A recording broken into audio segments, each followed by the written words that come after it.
नमस्कार दोस्तों, आप सभी का स्वागत है आपके अपने इस यूट्यूब चैनल गुरिया एकेडमी पर। दोस्तों, आज हम जानेंगे इंडियन पॉलिटिकल के मोस्ट इम्पोर्टेंट क्वेश्चनों के बारे में। दोस्तों, ये क्वेश्चन आपकी सभी प्रतियोगी परीक्षाओं में महत्वपूर्ण साबित होने वाले हैं। चाहे किसी भी लेवल का कोई भी एग्ज़ाम हो, सभी एग्ज़ाम में पॉलिटिकल के क्वेश्चन हैं, ये बार बार पूछे जाते हैं। तो दोस्तों, लास्ट तक वीडियो में बने रहना है। अगर आपको ये वीडियो अच्छी लगे तो लाइक करना है, कमेंट करना है और ज़्यादा से ज़्यादा इस वीडियो को शेयर करना है। तो चलिए शुरुआत करते हैं आज के पॉलिटिकल क्वेश्चनों की, आज के मोटिवेशनल कोड के साथ। आज का मोटिवेशनल कोड है, जीतेंगे हम ये वादा करो, कोशिश हमेशा ज़्यादा करो। जीतेंगे हम ये वादा करो, कोशिश हमेशा ज़्यादा करो। किस्मत भी रूठे पर हिम्मत ना टूटे, मजबूत इतना इरादा करो। तो दोस्तों, ये है आज का मोटिवेशनल कोड। तो चलिए शुरुआत करते हैं इंडियन पॉलिटिकल के मोस्ट क्वेश्चनों की। तो आज का फर्स्ट क्वेश्चन है, राज्य का उच्चतम विधि अधिकारी निम्न में से कौन होता है? राज्य का उच्चतम विधि अधिकारी निम्न में से कौन होता है? तो इसका राइट आंसर होगा सी, एडवोकेट जनरल। जो राज्य का उच्चतम विधि अधिकारी है, ये एडवोकेट जनरल होता है, यानी एडवोकेट जनरल, यानी इसे महाधिवक्ता कहते हैं। और राज्यपाल के राज्यपाल राज्यपाल के प्रसाद पर्यंत कार्य करता है, यानी राज्यपाल के कहने पर जो महाधिवक्ता है ये कार्य करता है। एवं राष्ट्रपति द्वारा इसे नियुक्त किया जाता है और राष्ट्रपति है ये इसे शपथ दिलाता है। नेक्स्ट क्वेश्चन पे चलते हैं। भारत में नियंत्रक एवं महालेखा परीक्षक की नियुक्ति किसके द्वारा की जाती है? भारत में नियंत्रक एवं महालेखा परीक्षक है, इसकी नियुक्ति किसके द्वारा की जाती है? तो इसका राइट आंसर होगा ए, राष्ट्रपति। जो भारत में नियंत्रक एवं महालेखा परीक्षक है, इनकी नियुक्ति है या परीक्षक की नियुक्ति ये राष्ट्रपति के द्वारा की जाती है। और जो नियंत्रक एवं महालेखा परीक्षक है, यानी ये भारत में एक स्वतंत्र संस्था के रूप में कार्य करते हैं। नियंत्रक एवं महालेखा परीक्षक है, ये भारत में एक स्वतंत्र संस्था के रूप में कार्य करते हैं। इस पर सरकार का कोई भी नियंत्रण नहीं होता, यानी नियंत्रण एवं महालेखा परीक्षक ही भारतीय लेखा परीक्षक का एवं लेखा सेवा का मुख्य होता है। जो नियंत्रण एवं महालेखा परीक्षक है, ये भारतीय लेखा परीक्षा एवं लेख सेवा का मुख्य होता है और इनकी अवधि है 6 वर्ष या 65 वर्ष, जो भी पहले हो। या तो 6 वर्ष तक रह सकते हैं, या इनकी आयु अगर 65 वर्ष हो जाए तो 65 वर्ष तक ये रह सकते हैं। और बात करें वर्तमान में महालेखा परीक्षक की, तो वर्तमान में महालेखा परीक्षक है श्री गिरीश चंद्र मुर्मू।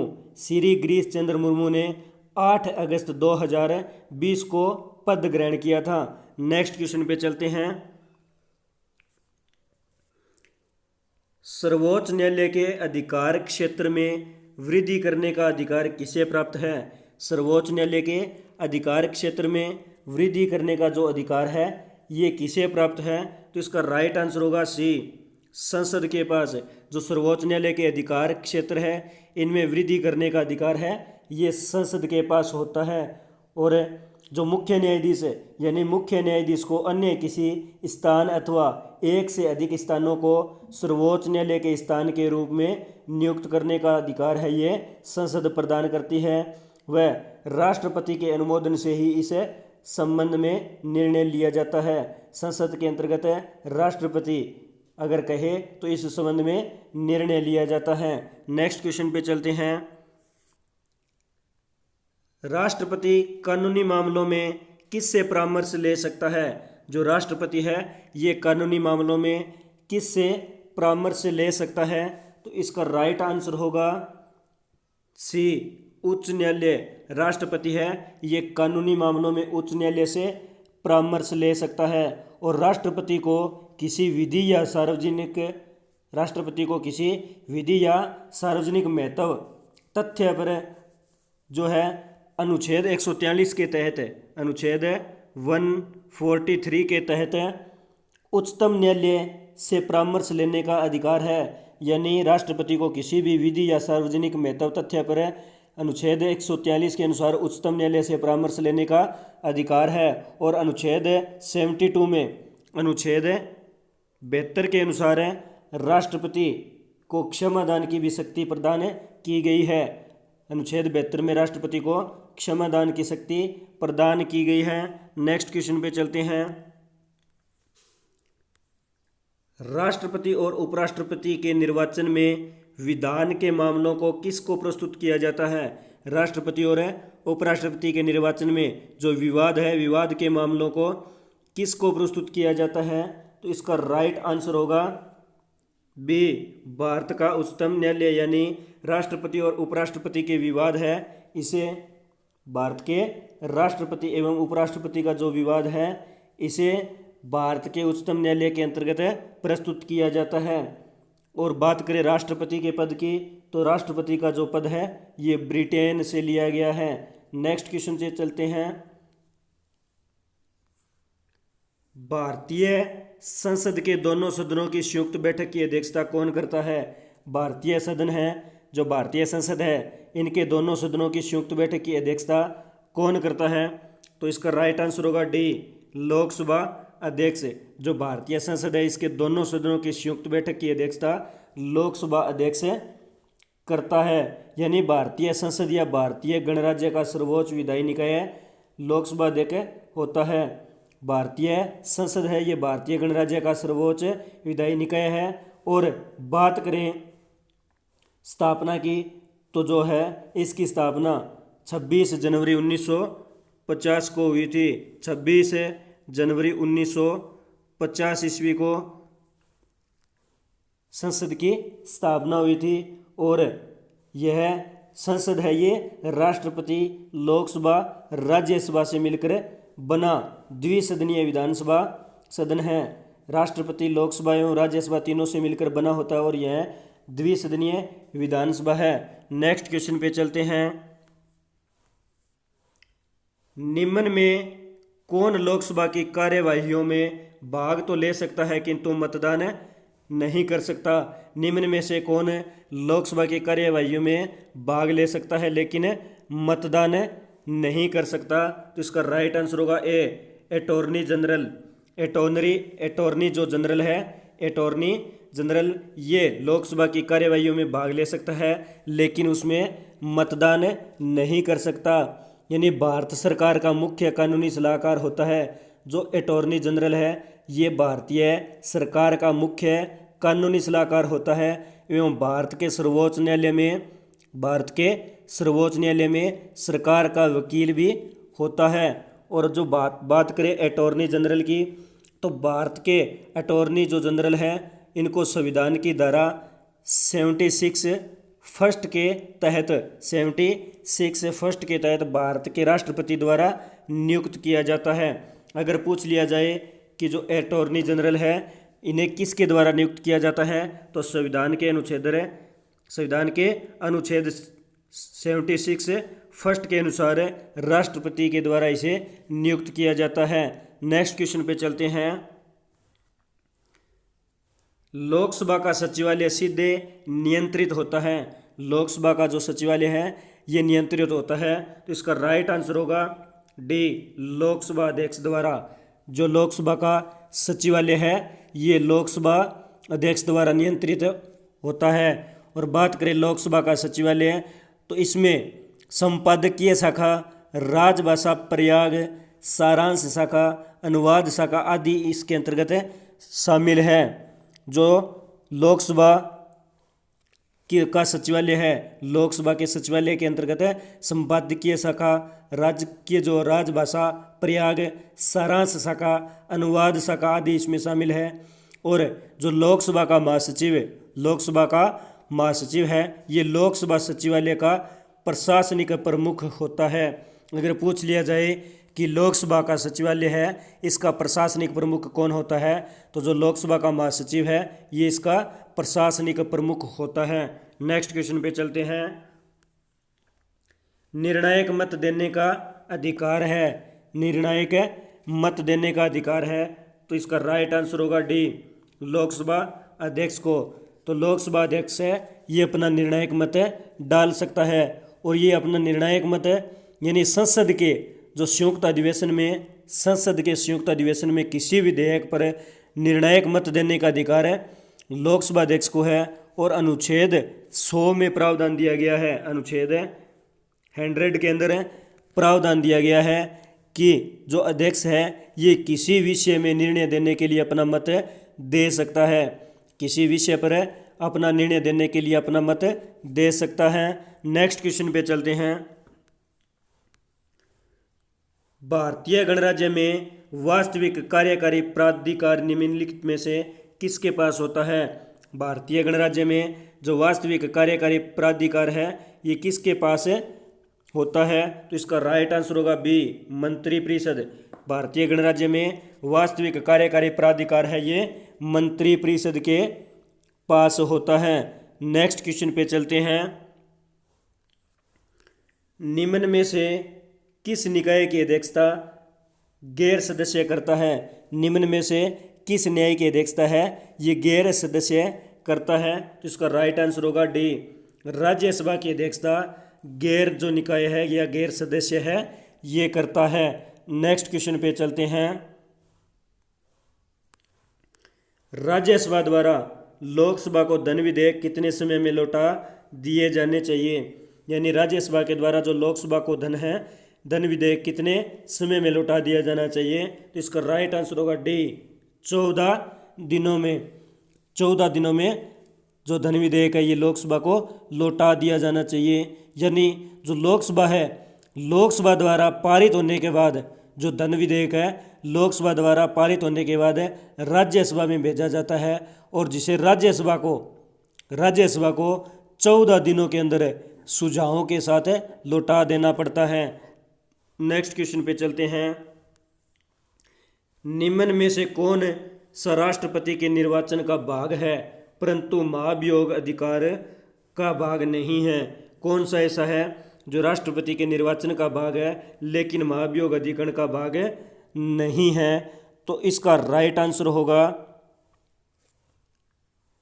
सी, राज्यों की विधानसभाएं। जो राज्यों की विधानसभाएं हैं ये राष्ट्रपति के निर्वाचन का भाग है लेकिन महाभियोग अधिकरण का भाग नहीं है। नेक्स्ट क्वेश्चन पे चलते हैं।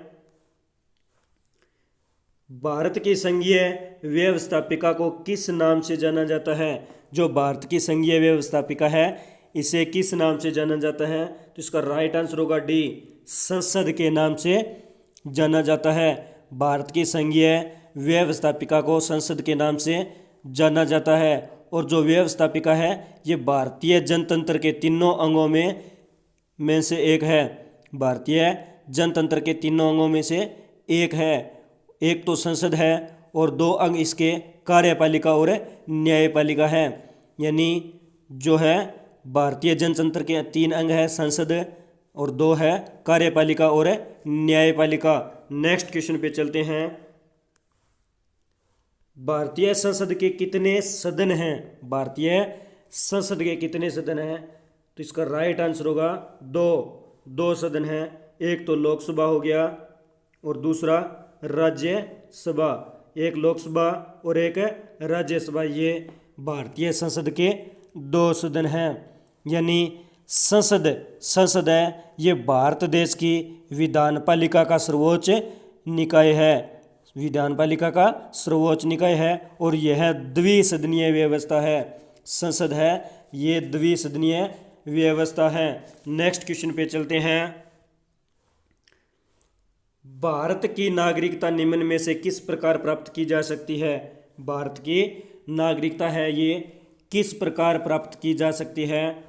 तो इसका राइट आंसर होगा डी, ये सभी, यानी जन्म से, देशीयकरण से और वंशानुक्रम से, इन तीनों प्रकार से जो है भारत की नागरिकता प्राप्त की जा सकती है। और भारत की नागरिकता ये जन्म, वंश, पंजीकरण और देशीयकरण के द्वारा प्राप्त की जाती है। और इसे 1955 के अंदर 1955 के अंदर नागरिकता अधिनियम द्वारा प्राप्त किया जाता है। इसको 1955 के जो नागरिकता अधिनियम है इसके द्वारा प्राप्त किया जाता है। और जो नागरिकता है ये केंद्रीय गृह मंत्रालय द्वारा दी जाती है। अगर पूछ लिया जाए कि जो नागरिकता है यानी भारत के अंदर सदस्य को नागरिकता किसके द्वारा प्रदान की जाती है, तो केंद्रीय गृह मंत्रालय द्वारा, केंद्रीय गृह जो मंत्रालय है इसके द्वारा दी जाती है। नेक्स्ट क्वेश्चन पे चलते हैं। निम्न में से कौन सी शर्त भारत की नागरिकता प्राप्त करने के लिए नहीं है? कौन सी शर्त है जो भारत की नागरिकता प्राप्त करने के लिए नहीं है? तो इसका राइट आंसर होगा बी, संपत्ति स्वामित्व। जो संपत्ति स्वामित्व है ये भारत की नागरिकता प्राप्त करने के लिए शर्त नहीं है। नेक्स्ट क्वेश्चन पे चलते हैं। झारखंड राज्य का गठन कब हुआ था? झारखंड राज्य का गठन कब हुआ था? तो इसका गठन है राइट आंसर सी, 15 नवंबर 2000 ईस्वी को झारखंड जो राज्य है, झारखंड राज्य का गठन हुआ था। और जो अटल बिहारी सरकार है यानी अटल बिहारी वाजपेयी सरकार ने झारखंड को 15 नवंबर 2000 ईस्वी को अलग करके नया नाम दिया था। और झारखंड है ये भारत का 28वां राज्य बना। अगर पूछ लिया जाए कि झारखंड 15 नवंबर 2000 ईस्वी को अलग होकर भारत का कौन सा राज्य बना, तो ये 28वां राज्य बना था। और झारखंड के पहले मुख्यमंत्री की बात करें तो झारखंड के पहले मुख्यमंत्री थे बाबूलाल मरांडी। बाबूलाल मरांडी ये झारखंड के मुख्यमंत्री थे। और बात करें वर्तमान में झारखंड के जिलों की, तो वर्तमान में झारखंड में 24 जिले हैं। नेक्स्ट क्वेश्चन पे चलते हैं। संविधान के किस अनुच्छेद में धन विधेयक की परिभाषा दी गई है? संविधान के किस अनुच्छेद के अंतर्गत धन विधेयक की परिभाषा दी गई है? तो इसका राइट आंसर होगा सी, अनुच्छेद 110। यानी अनुच्छेद 110 के अंदर भारत के अनुच्छेद 110 के अंतर्गत धन विधेयक की जो परिभाषा है ये दी गई है। और इस अनुच्छेद यानी अनुच्छेद 110 के अनुसार कोई विधेयक धन विधेयक तब समझा जाता है जब उसमें कुछ विशेष विषयों से संबंधित प्रावधान हो। नेक्स्ट क्वेश्चन पे चलते हैं। भारत के संविधान की किस अनुसूची में विभिन्न राज्यों की अनुसूचित क्षेत्रों के प्रशासन और नियंत्रण के लिए विशेष उपबंध है? यानी कौन सी ऐसी अनुसूची है जिसके अंदर राज्यों में अनुसूचित क्षेत्रों के प्रशासन और नियंत्रण के लिए विशेष उपबंध है? तो इसका राइट आंसर होगा बी, 5वीं अनुसूची। तो 5वीं जो अनुसूची है, 5वीं अनुसूची के अंतर्गत है जो है विभिन्न राज्यों में अनुसूचित क्षेत्रों एवं प्रशासन और नियंत्रण के विशेष उपबंध दिए गए हैं। और भारतीय संविधान के भाग 10 में, यानी भारतीय संविधान के भाग 10 के अनुच्छेद 244 के अंदर, भाग 10 के अनुच्छेद 244 के तहत अनुसूचित जाति एवं जनजाति क्षेत्रों के प्रशासन के विषय में प्रावधान किए गए हैं। यानी जो अनुसूचित जाति एवं जनजाति क्षेत्रों के प्रशासन के विषय में जो उपबंध है ये भारतीय संविधान के भाग 10 के अनुच्छेद 244 के तहत किए गए हैं। नेक्स्ट क्वेश्चन पे चलते हैं। भारतीय संविधान में सम्मिलित नीति निर्देशक तत्वों की प्रेरणा हमें किस संविधान से प्राप्त हुई है? जो भारतीय संविधान है इसमें सम्मिलित जो नीति निर्देशक तत्व है इसकी प्रेरणा किस संविधान से प्राप्त हुई है? तो इसका राइट आंसर होगा बी, आयरलैंड के संविधान से। यानी नीति निर्देशक सिद्धांत का वर्णन संविधान के भाग 4 में, भाग 4 के अंतर्गत अनुच्छेद 36 से 51, यानी जो नीति निर्देशक तत्व है, नीति निर्देशक तत्व है ये अनुच्छेद यानी संविधान के भाग 4 के अनुच्छेद है 36 से लेकर 51, 36 से 51 के अंतर्गत दिए गए हैं, 36 से 51 में दिए गए हैं। और बात करें राज्य नीति निर्देशक तत्व की, तो राज्य जो नीति निर्देशक तत्व है इनको 4 भागों में वर्णित किया गया है।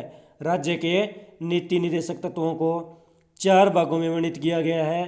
पहला है आर्थिक एवं सामाजिक सिद्धांत, दूसरा गांधीवादी सिद्धांत, तीसरा है अंतर्राष्ट्रीय सुरक्षा एवं नीतियों से संबंधित है। तो दोस्तों आर्थिक एवं सामाजिक सिद्धांत, गांधीवादी सिद्धांत, अंतर्राष्ट्रीय सुरक्षा एवं नीतियों से संबंधित है, ये सिद्धांत है, ये राजनीति निर्देशक तत्वों में दिए गए हैं। नेक्स्ट क्वेश्चन पे चलते हैं।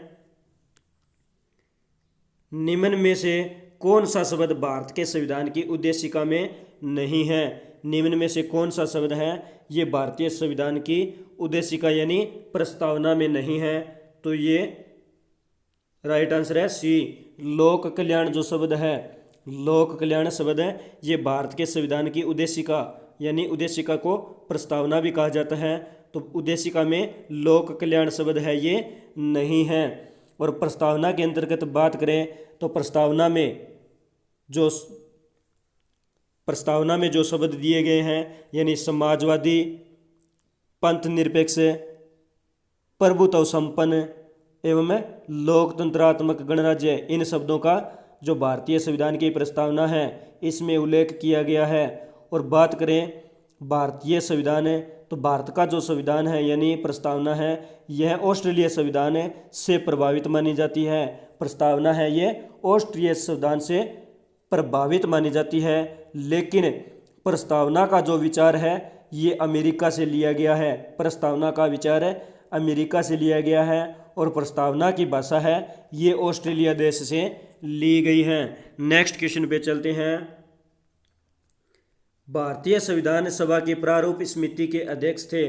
भारतीय संविधान की जो प्रारूप समिति है इसके अध्यक्ष कौन थे? तो इसका राइट आंसर होगा सी, डॉक्टर बी आर अम्बेडकर यानी डॉक्टर भीमराव अम्बेडकर है। ये भारतीय संविधान की जो प्रारूप समिति है इसके अध्यक्ष थे। और बात करें प्रारूप समिति की तो जो प्रारूप समिति का गठन है 29 अगस्त 1947 ईस्वी को हुआ था।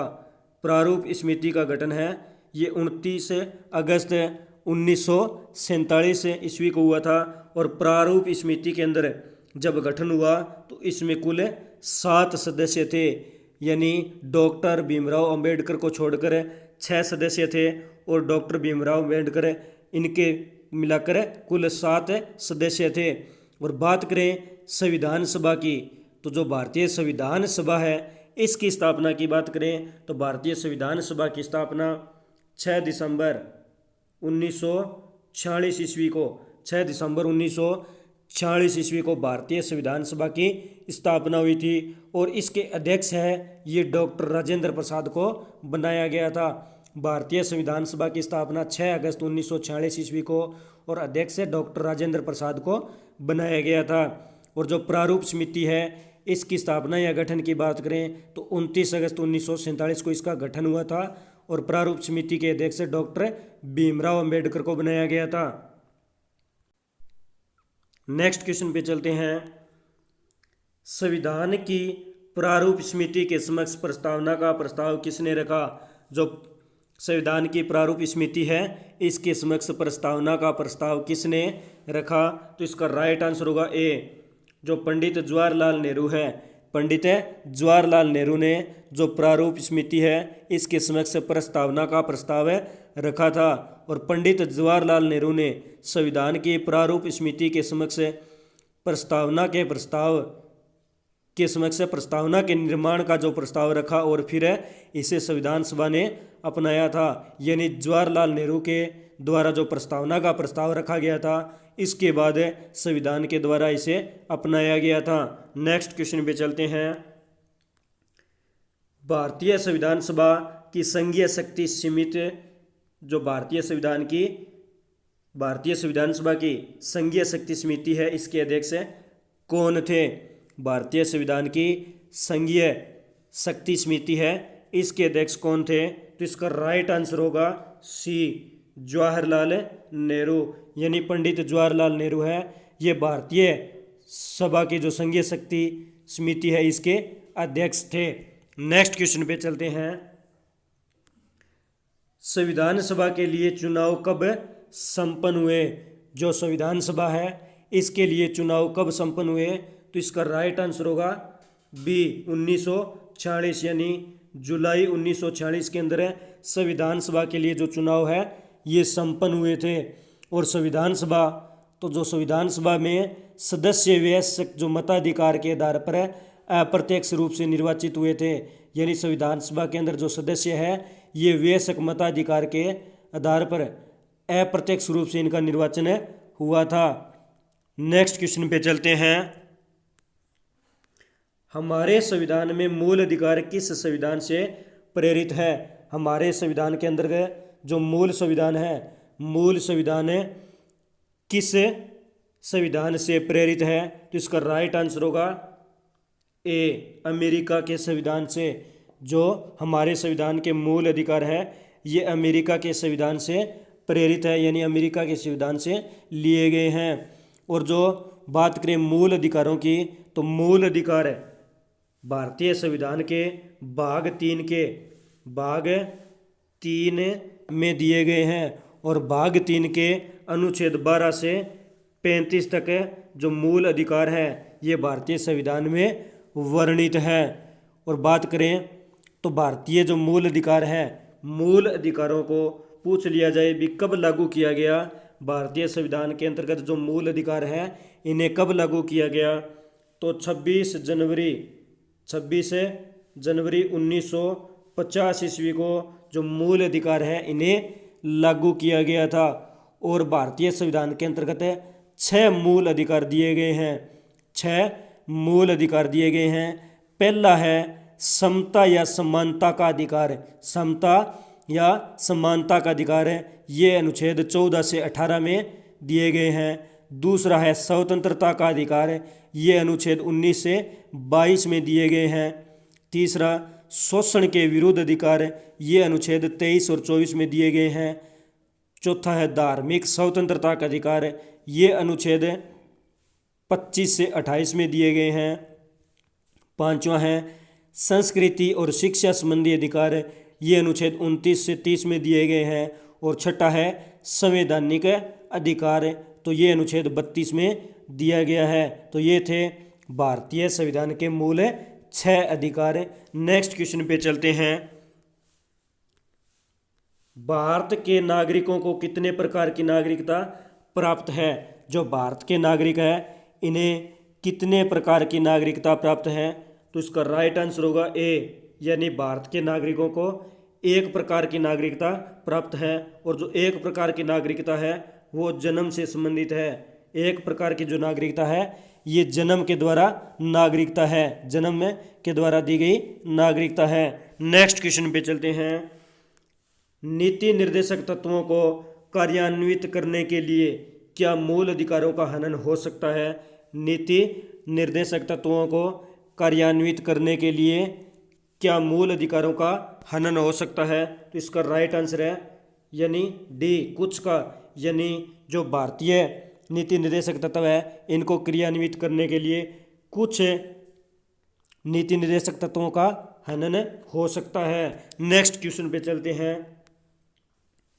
भारत के संविधान में अंतर्राष्ट्रीय सुरक्षा को प्रोत्साहन देना सन्निहित है। भारतीय जो संविधान है इसमें अंतर्राष्ट्रीय सुरक्षा को प्रोत्साहन देना सन्निहित है। तो इसका राइट आंसर होगा बी, राज्य की नीति निर्देशक तत्व में जो राज्य के नीति निर्देशक तत्व है इनमें अंतर्राष्ट्रीय सुरक्षा को प्रोत्साहन देना सन्निहित माना जाता है।